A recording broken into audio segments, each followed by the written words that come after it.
Hi guys, so today we will be doing the problem for Peer Scholar.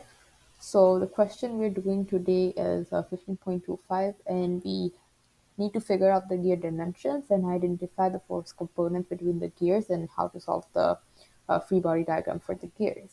So here you can see the 18 tooth pinion, which is this one, and the 36 tooth gear is this one, and the gears provide a double reduction in speed with the output of 36 tooth gear, which from this one basically, and both the 6 speed and 9 speed gears have 25-degree pressure angle. So the 6 speed, this one basically, and the 9 speed is this one, and they both are basically rotating and at a 25-degree pressure angle.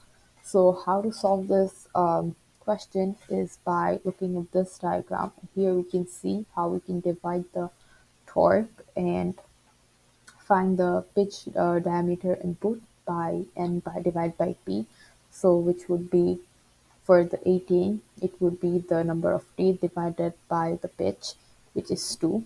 So this will be the pitch diameter input, and for the free body diagram, this will be the free body diagram. And in order to explain this, I'm going to show you how we got the values.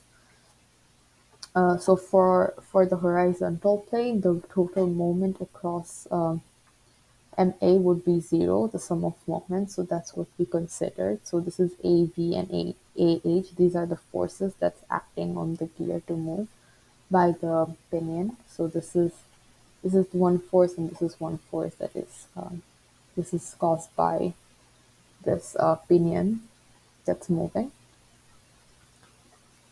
And now with the calculations, we can see we are multiplying the force with the distance. So 20 lb is the force applied from here, as you can see, is this point is 20 multiplied by the distance, that is 2 inch. So the 2 inch would be from the piston.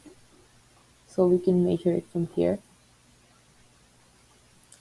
And then the rest also follows the same. 35.55 lb came from this this that is applied over here, and then in the 10 inches that is multiplied with the distance uh, came from here. This is the distance from the radius,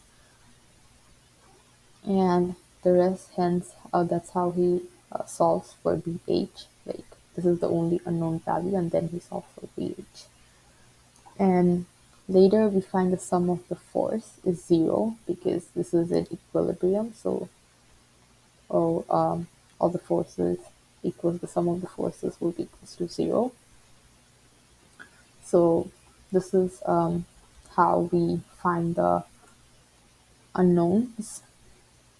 So by 20 lb plus, basically like we add the forces and subtract the counterclockwise force with also the horizontal force that's acting counterclockwise to it, this one, all the horizontal forces basically.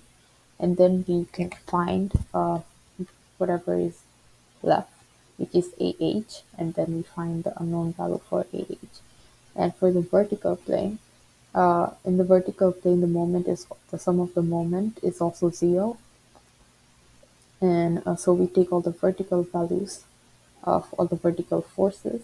So this is acting counterclockwise, so this will be a negative, or if we consider that to be positive, all the others will be negative. So 9.33 multiplied by 2 inches, which I showed you before, is the distance, the piston, and then minus 16.88 because this is on the opposite direction, and plus BV. So we are finding BV now, which is this one from the vertical plane, in and plus with 12 inches. So 12 would be the distance.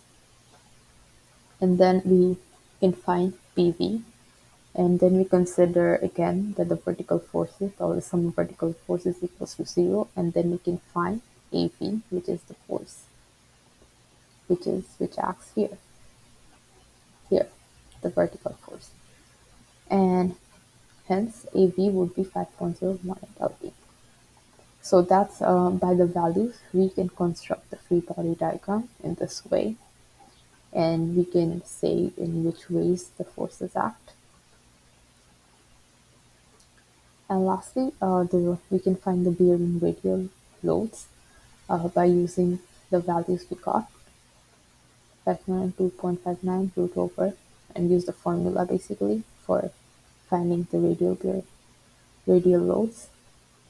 And it's the same for where we find for first for horizontal and then for vertical.